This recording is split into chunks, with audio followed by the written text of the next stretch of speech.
We're back. Welcome to the podcast. Let's get on with the show.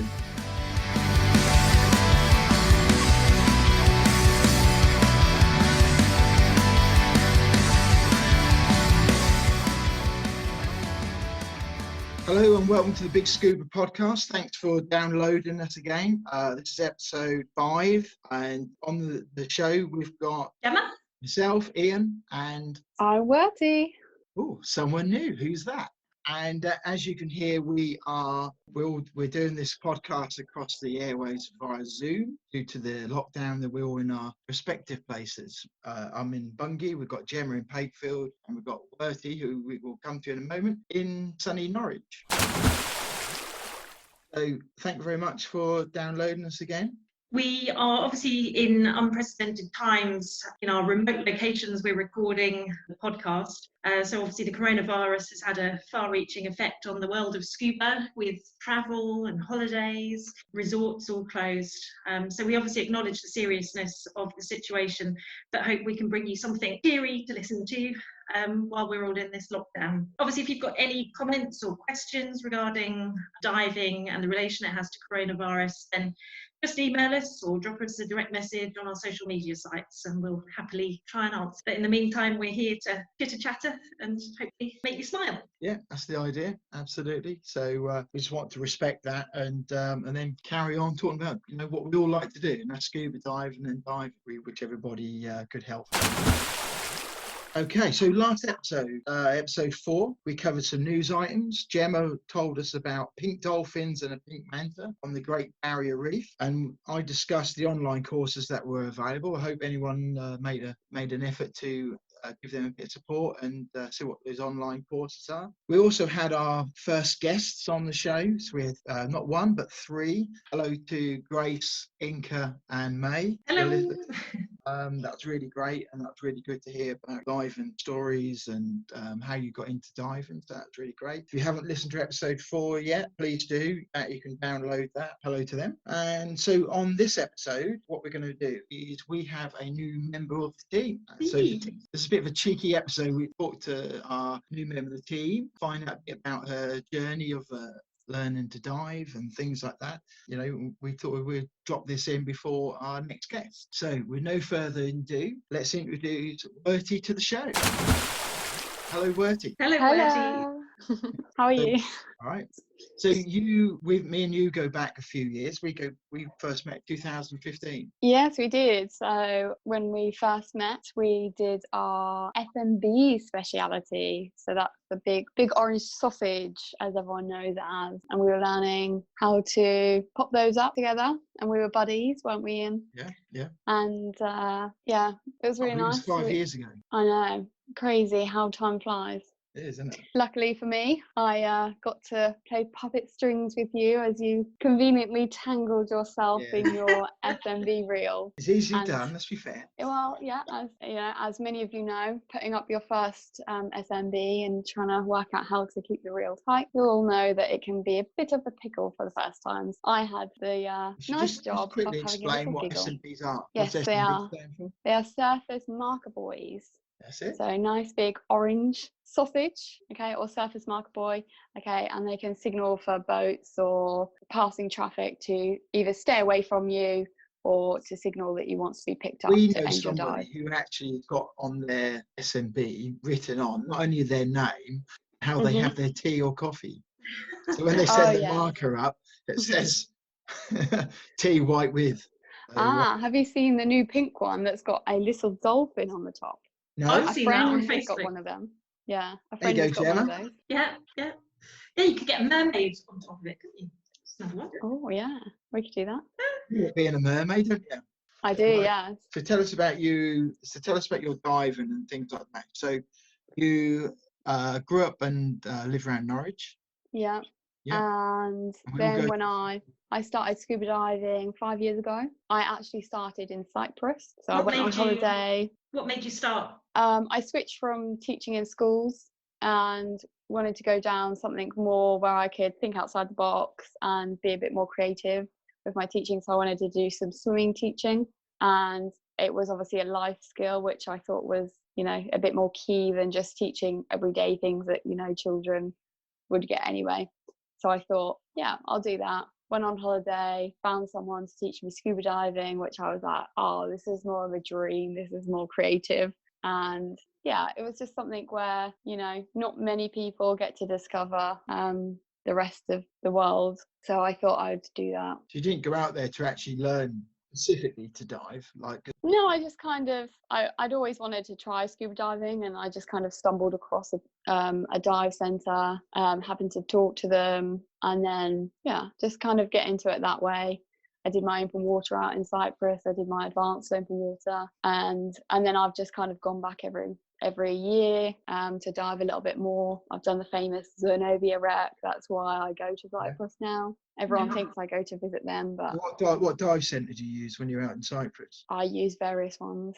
So I like to move around a little bit, see a different part of the island as I go, so I can explore some more of the island. Yeah. So I might go to somewhere in Paphos one year, might go to somewhere in Polis another year, and Larnaca another year, just so that way I can move around, tour the island as well as touring underneath the water. Because we use the same dive centre here in Norwich, don't we? Crystal Seas in Norwich. Hello, Chris and Polly. Yes, we do, yeah. That's good. Who Gemma's doing your open water with as well. Yep, I am. I did. So I got the pleasure of meeting Gemma when I did her knowledge review 4 and 5 and her final exams. So that was exciting. Got you some good scores though, didn't I, Gemma? Yeah, we did pretty well, all of us, didn't we? You did. Obviously, I can't take full credit because I didn't do any of your studying with you, but... Well, star instructor for 4 and 5, you see. Yeah. So why are you called Werttie? So my real name is Harriet. Basically, my older brother called me Harry Wirt when I was born, and that's kind of just stuck. I think it's quite quirky to have a different name, unusual. Yeah. And as far as I'm aware, no one else has that name, so it's mine for the keeping. Werttie it is. Yeah. So been diving since 2015, and you're now a PADI instructor? I am, yeah. Yeah, So enjoy being an instructor? I do, yeah. I qualified in Cyprus last year, and yeah, I've just enjoyed teaching. I prefer to teach like children, so obviously 10 upwards, so that they can really get like the feel of something really cool, give them a superpower of breathing under the water, things like that. Maybe do the odd bubble maker with the 8-year-olds, but yeah. That must be great, having children. Yeah, superpowers under the water. It is. You can really like have a ball with children like that, because you can be like, oh, you know, let's do some underwater music making and smash some spoons together and make a loud crash in the pool and things like that, you know. Just be creative with it. Yeah. Do you find they have any fear, or is it just fun? No, some of them have a bit of a phobia of the mouthpieces, the fact that they've been in other people's mouth. But, you know, you can just give them a new mouthpiece. Sometimes parents are happy to buy a mouthpiece if they have a snorkel. Then they'll buy a mouthpiece, you know, for their snorkel, and they just say, we'll take the mouthpiece home at the end of it. You know, if the parent is aware of phobias like that, then they'll get around it. You taught Honey, my daughter, to be a mermaid as well, didn't you? I did, yeah. That's really cool. Loved it. So when I'm not actually teaching mermaids, or I'm not teaching scuba diving, I put the two together and I go off to Bali, for example. I went there and I took my mermaid tail and I went scuba diving with my mermaid tail, and I'll post a picture up on the that'd be good. Facebook page later for everyone to have a look at. That sounds like Gemma needs to have a go at that as well. Have I just volunteered? I think I just volunteered you for that one. Oh no, I'll give it a go. Yep. Have a little tail and a little swim. Yeah. We can teach you how to mermaid. Yeah. Yeah, hold my breath underwater, need some practice with that. So what do you do for work? Are you So obviously with the current situation, everything has been put on hold, but yeah, when I'm in the UK, I'm still teaching. I am an AFR instructor, so I'm trying to do some first aid and bits and pieces like that. Yeah, still trying to do it while I'm in the UK. Still teaching swimming. If you want a swimmer lesson, Ian, I'm on it. Okay. Put you through your paces, give you and Gemma a little swim lesson. We can have a competition, see who's faster. Oh, yeah, a bit of competition. I'm more of a plodder, I'm afraid. I can do the distance. I'm just a bit more, just don't have the speed. Yeah. Yeah. Well, we'll do a I speed. kind of plod along. That's right. We can do a speed, all right, and we'll do a distance. There you go. Okay. See All what you Yeah, listeners that think. Sounds like fun. What do you reckon, listeners? Speed or distance for Ian or Gemma? Who do you think's going to win? I think Gemma. Yeah, I think Gemma would. I think somehow. I have to get out on the beach when I get practice in the sea. Yeah. When Yeah, did you last we'll put dive? those polls up. When did you last dive, and where were you when you last dived? Oh, in the sea, I was in Cyprus. Oh, but nice and warm then. When was that? Must have been a Oh while. yeah, it was November. Yeah, Was yeah. it I'm teaching or pleasure dive? teaching. Yeah, Yeah. I'm trying not to brave the cold of Stony Cove right now. Well, a little while as yet, I imagine, but hopefully it won't be too long before we can all get up there and jump in. Do you have to wear a dry suit in Cyprus, or is it all wetsuit? Over the winter, yeah, dry suit is recommended because obviously it does get pretty cold still. But over the summer last year, I was in wetsuit all year round. Yeah, What, I think 5 most of the year last year I was in 2.5. Really? That's quite warm. Yeah, I mean they had a terrible winter last year, so the water didn't warm up very much. So when you say how sort of warm is it? Between 17 and 26 degrees, 28 degrees, something like that. Not very good with the conversion, sorry. The visibility is usually fairly clear there, yeah? Yes, visibility is probably mostly about 20 metres, yeah. Yeah. There's quite a few wrecks out that way as well. And what sort of stuff can you see? What sort of fish? Big things, you've got things like the odd amberjacks, barracuda, loggerhead turtles. Really? Yeah, there's a huge loggerhead turtle in Paphos. Yeah. That is incredible. Is it named? Yes, he's called Mysterious Bob. 1 minute he's there, and then the next minute you won't see him for like months. Mysterious Bob. Yeah, you've got Charlie and Lizzie. Come on, you're making it up, surely. No, I'm serious. You go to Paphos and you go diving in the harbour, and if you see Mysterious Bob, then yeah. So how big is he? Is he like? He is, no joking about this, like I don't know in meters because obviously no one's got that close enough to sort of measure him, and obviously everything is like 3 times bigger underwater, but he's about the size of a average car bonnet. On it, like Car bonnet. Yeah. There is sea bream. If you go to the Zenobia wreck, the sea bream are huge compared to the sea bream anywhere else on the island because they feed them raw chicken eggs. What? They feed them raw chicken legs. Really?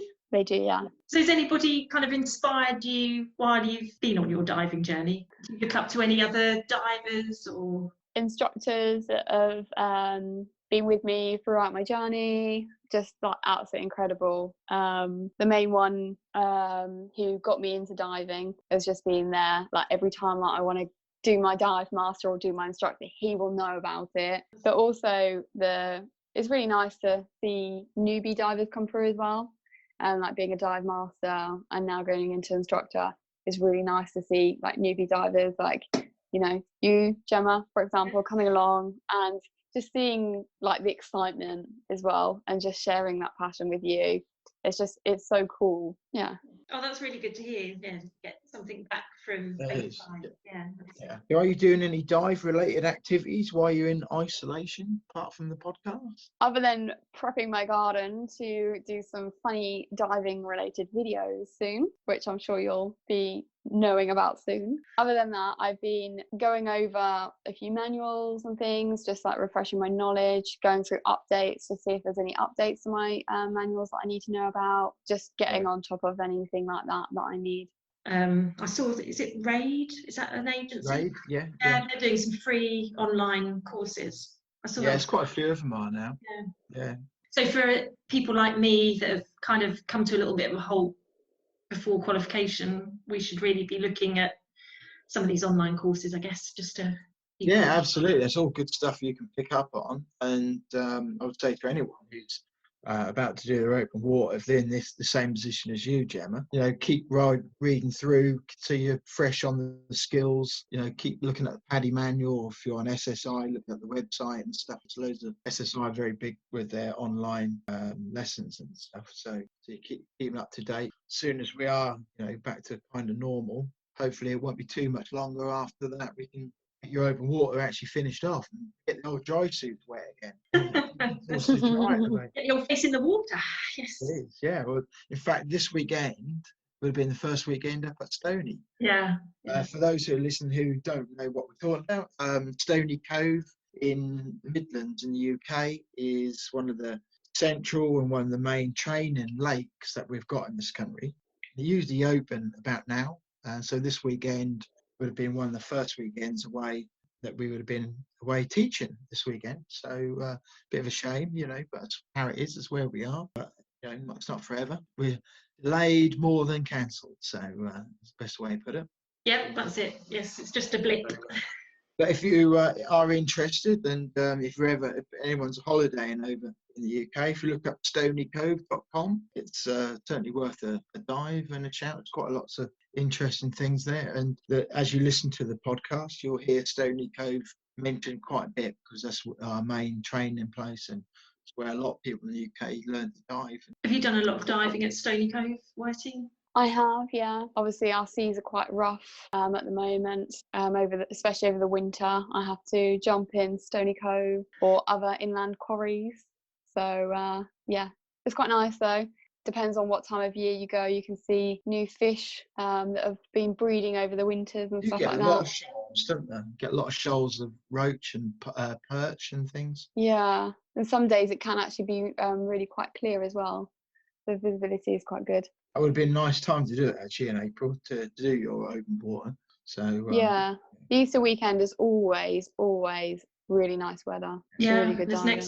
Easter's next weekend here, isn't it? So have you done any diving in the UK sea over the summer? Have you done the North Norfolk? I haven't managed to dive the North Norfolk because I ended up aborting my dive there to do a rescue.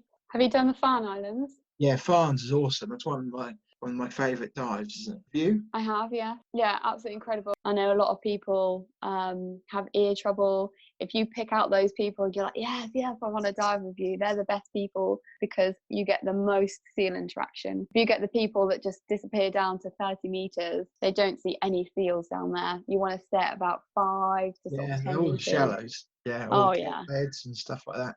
Yeah. Again, for our American and worldwide listeners, the Farne Islands is on the Northumberland northeast coast. Group of rocks and one big island. There's a lighthouse on there. But if you look on our northeast coast in Northumberland side, just before the Scottish border, you'll see the islands. And Farne Islands is a really great place to go and dive. So and there's lots of good camping there as well. So it's worth looking at. And also, if you're new divers, it's actually quite a good one as well, as you say, because a lot of the dives are quite shallow there. Yeah, and you just get plonked in by the boat, don't you? And it's quite easy diving. I'm sure the captains would love hearing you say that's been plonked in. Sorry. Okay, snip. Plonked in. Plonked in. Norfolk.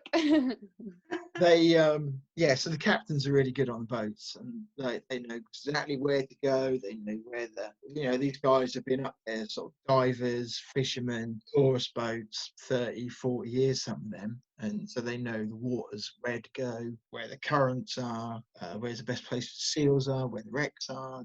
They know it.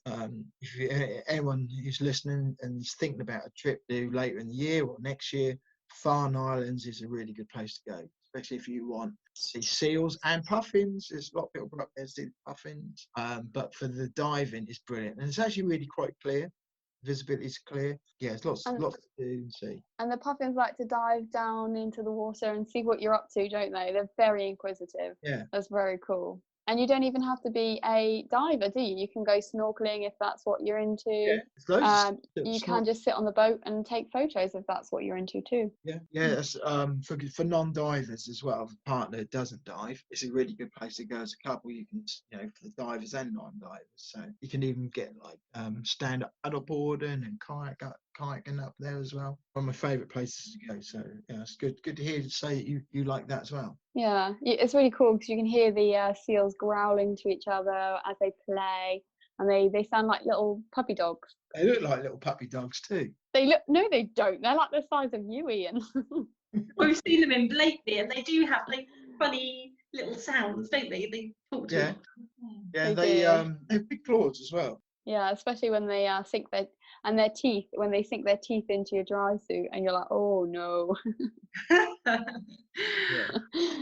So, is there anything you would have done differently along your diving journey? I don't think so. No. Would you have started earlier if you'd known how good it was? I probably would have done, yeah, but I don't think I really had the option to start earlier. It wasn't available for me to start earlier. Mm-hmm. It wasn't until I went on holiday and then found the opportunity to dive from my hotel. So that was where I found them. When I researched it at home, I had the option to go to London and study there. Oh, that was it. It was I could go abroad and go anywhere I wanted around the world to do it, or to go to London. I didn't find out about Crystal Seas until I came back, and it was like 2 days after being back from holiday, and I said, oh wow, I've done my open water. And they were like, are you going to dive in the UK? And I was like, I can't. And they were like, why? I was like, because I have to go down to London.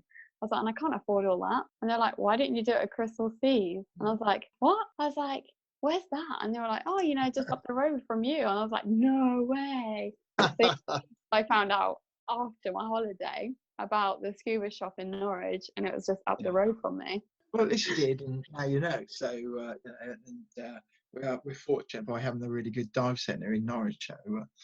So where have you travelled for your dive? Where have you been? Where's the? I have been obviously mostly to Cyprus. That's where I've done most of my diving.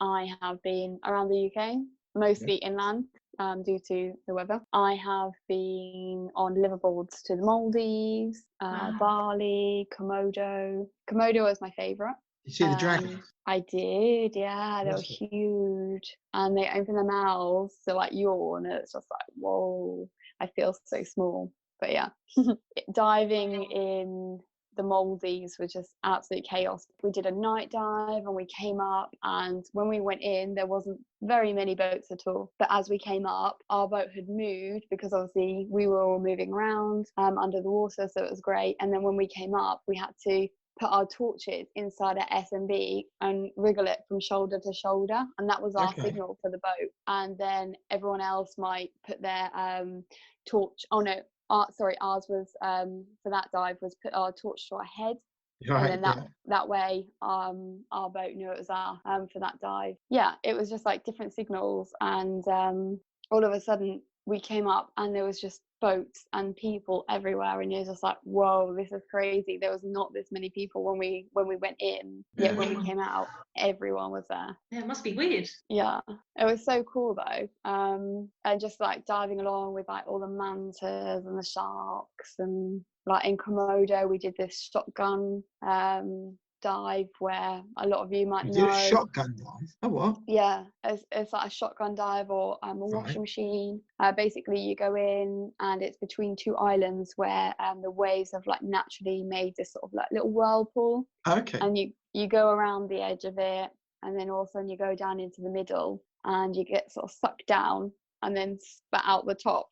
And you obviously have to watch your computer as you get like lifted up, and obviously you're dumping your air very quickly, you're blowing out very quickly and everything like that. And then you're watching your computer and it's like, oh, you have to do like loads of safety stops on the way up, and your computer's going like haywire. Then all of a sudden you're doing all your safety stops, and you don't get spat up to the surface, and then you swimming forward as you're doing all your safety stops, and then there's this channel, and you see all the sharks whizzing past you and all the manta rays whizzing past you, and you're like, okay, everyone's grouped together, and you're sort of all holding hands in like anticipation, waiting for all your safety stops, wait for your whole group to like be clear. And there is about 15 of us, so everyone is to be clear so that everyone is together. And then all of a sudden the dive guy just gives us a little wave, bye bye, and he goes boom, and he gets like catapulted into this like shotgun basically, and it's called a shotgun because it just catapults you so fast, and once you're in it, there is no getting out of it until you're at the end. Yeah, that was on I saw a Facebook clip, and it was just like, yeah, like you say, like a washing machine, just not even swimming. It's just like, Yeah, That I sounds like a posted it on great Facebook, experience. and I'll put it on the Scuba podcast, and I tagged our dive center in it, and it was so cool. And I was like, oh no, is this what we look like? And then we're going like cartwheels all the way around, and it was so funny. Sounds I awesome. just, yeah, I went through that, and it was just like, you know, sharks going past you, and it's just like, wow, this is the dream, you know, just to be free. So even the sharks and that were having fun by the sound of it. Oh yeah, when you get like a shark and a manta just gliding together. Oh, and you're like, oh yeah, I've got a GoPro on my hand, or you've got my camera on my hand, like take a photo, and you're like, oh no, just living the dream, just enjoy the moment. Oh, that sounds awesome. so have you got Yeah. a favourite dive location you've been to, or somewhere on your bucket list where you want to go? So my favorite so far is Zenobia, hands down. I just, every time I go, I'm like, oh, I see this and I see that. But when I first did it for my advanced open water 5 years ago, and I dive it like last year, I still see the decay of it. Like you can see it falling apart, and it's so sad. However, it's so fun to dive it. And each time I go, I discover something new that I didn't see the first time. With regards to my bucket list, Iceland, the tectonic plate, that's on my list. Maybe at the end of this year, because I'm not going abroad anywhere yet. I didn't book anywhere this year. Yeah, maybe I'll go to Iceland. Yeah. Any fans out there? I'm coming to Iceland. Come see me. Silfra, that's one of the best places to do that. Yeah, and then go so clear. watch the whales. Yeah, the Northern Lights as well. Aurora Borealis. That's what it's known as in Bungee, anyway. So, what's your favourite moment of diving? Oh, I don't think I have a favourite moment. I think it's just being under the water, just breathing in, and just not listening to anyone. What about your funniest moment diving? My funniest moment. Tangled in his SMB. Yeah, probably the funniest moment was, playing puppet strings with Ian's feet, and the fact that he didn't even realise. I'm just oblivious in the water. Yeah. Tangled up in the string. So where do you see yourself in a few years to come? Where do you think your diving is going to take you? Well, I am slowly conquering the world, so hopefully, who knows? I will close my eyes, pick a part on the map. What about now you're an instructor, so are you going to sort of progress a bit further with you? No, I think at the moment, it's like everyone said to me when I first started, oh, are you going to be an instructor? And I said, no, I'm quite happy where I am. And at the end of the day, one day, if I want to do this or I want to do that, it will come to me when it's ready. I'm not gonna say in X amount of years I'm gonna do that or I'm gonna do this. Maybe at some point soon, I don't know how soon, but at some point soon I would like to try side mount diving. Maybe I'll take to it, maybe I won't. I don't actually know. Okay. I do like the fact that I can dive on my single Pringle tank. I do like that. I don't want to go into rebreathers. Sorry, rebreather divers, if you're listening. That does scare me. I have dived with a lot of rebreather divers, and they keep telling me all their setups, and I'm like, no, it does scare me. Can I ask a question? Yeah.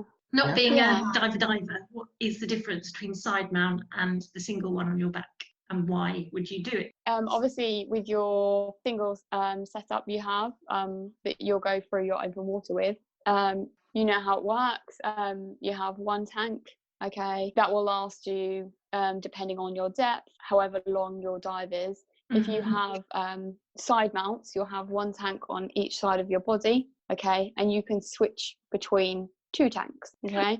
If you then are, let's say you're going through maybe a cave or you're going for a wreck, okay, you can unclip both cylinders and you can feed them through, okay, to make yourself skinny. If you have you can actually go for a little bit longer underwater with the two tanks, because obviously you've got more air. So if you are maybe a little bit more chuggy on your air, for example, if you get a bit excited seeing Ian in the water, then you can I was thinking, is that a technical phrase, is it? If you're a bit more chuggy, if you're using your air chuggy. a bit more, well, when you get excited when you see Ian in the water and you're like, ooh. Yes, well, I don't know. You obviously What's got that? flustered when you saw me in the water, Ian. Hence, you got all Well, your of reel course. all All in a tied up squiggle round and a your feet. tangle. I am only human. Of course. So what projects are you working on? Any projects at the moment? You got anything sort of bubbling away? I've got a few little projects. I'm gonna start recording a few dry scuba diving videos. Oh, yeah, that'd be good. Look forward to yeah, seeing that. yeah. I just working on tidying up the house and the garden, etc., to do those videos.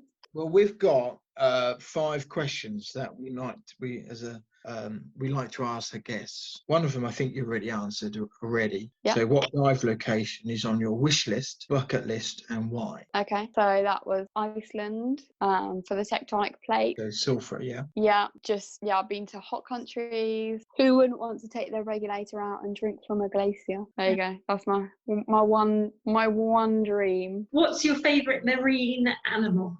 It's got to be a nudibranch.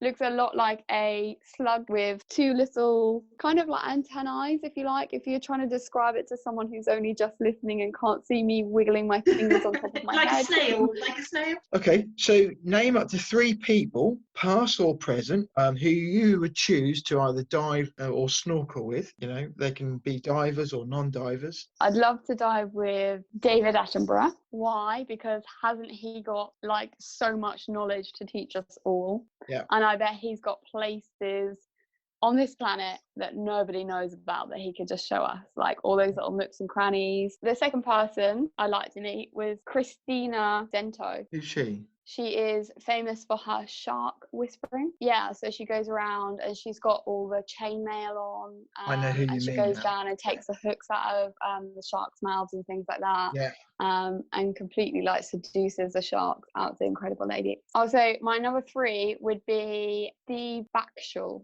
Steve Backshall, you know the guy from, is it Deadly 60? He's absolutely incredible. I always watch him like with my nephew and stuff. You know, back in the days when we were allowed to sit together.